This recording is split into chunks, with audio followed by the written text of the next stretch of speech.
Israel-Gaza Iran War News Live Update. The Israeli defense commander will discuss Gaza and Lebanon in the U.S. In Washington on Sunday, Israeli Defense Minister Yoav Gallant discussed the next phase of the Gaza campaign and rising hostilities on the Lebanon border, where Hezbollah fire has raised worries of larger confrontation. Iran-backed after Hamas' October 7 onslaught started the Gaza conflict, Hezbollah began striking Israel, and the sides have traded blows for months. Hezbollah will continue until Gaza has a ceasefire. Gallant added, "We are prepared for any action that may be required in Gaza, Lebanon, and in more regions," before leaving for Washington to meet Lloyd Austin and Antony Blinken. After an Israeli strike killed the most senior Hezbollah commander, Hezbollah launched the greatest rocket and drone attacks on Israeli cities and military targets in June. U.S. Ambassador Amos Hochstein visited Israel and Lebanon this week to de-escalate tensions amid an increase in cross-border firing and hostility. A drone strike seriously wounded an Israeli soldier on Sunday, the military claimed.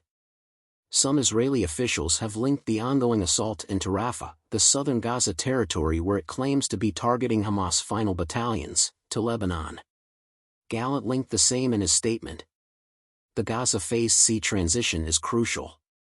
I will explore how this transition may enable more things with U.S. officials, and I know we will work closely with them on this problem, Gallant added.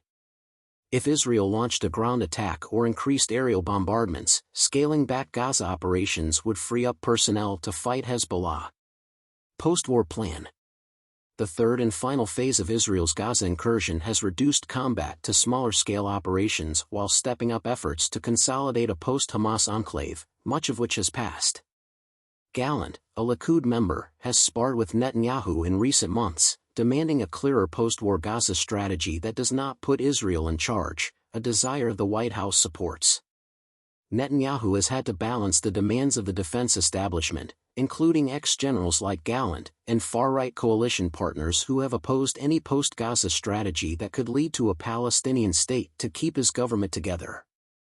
Yuli Edelstein, chairwoman of Israel's Foreign Affairs and Defense Committee, said Army radio on Sunday that confronting Hezbollah would be difficult now or later. "We cannot fight on both the southern and northern fronts." Edelstein, a Likud member, stated we must deploy differently in the south to fight in the north. Edelstein condemned Netanyahu's video from last week in which he suggested the Biden administration was withholding weapons and ammunition to Israel. The footage caused a White House dispute. In May, President Joe Biden halted a shipment of 2,000-pound and 500-pound bombs due to worries about its impact in densely populated Gaza. Israel was still to get billions in U.S. weapons.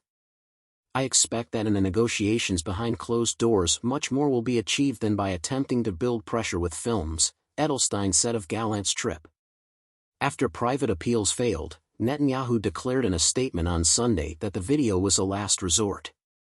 On October 7, Hamas-led militants assaulted southern Israel, murdering 1,200 people and taking over 250 prisoners, prompting Israel's military and air campaign in Gaza. Palestinian health authorities report that the offensive has killed over 37,400 individuals and left practically the whole enclave homeless and poor. Mayan Lubel reported editors, Edmund Blair, Francis Carey, Gareth Jones.